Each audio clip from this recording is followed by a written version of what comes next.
Washington lawmakers are considering stricter carbon standards for fuels used in cars and trucks, but some are warning the tougher targets could come with a cost. Albert James shows us why supporters say we need to step up to support the environment and what opponents say those changes would mean for already high prices at the pump.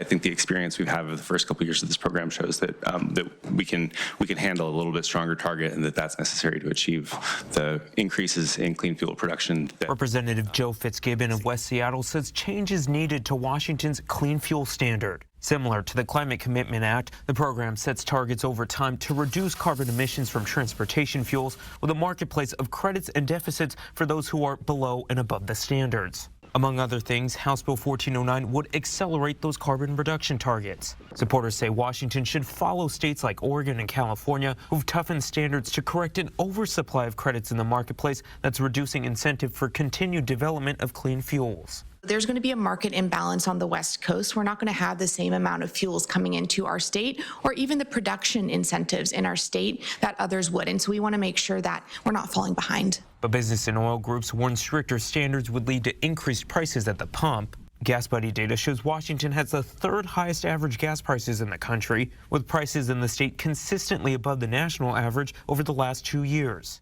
And tariff threats encompassing Canadian oil wouldn't help prices at all.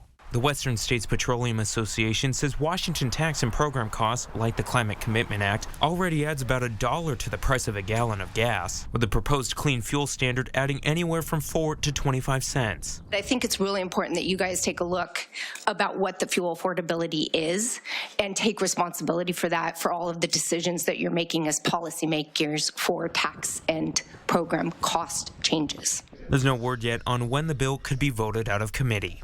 In Olympia, I'm Albert James reporting.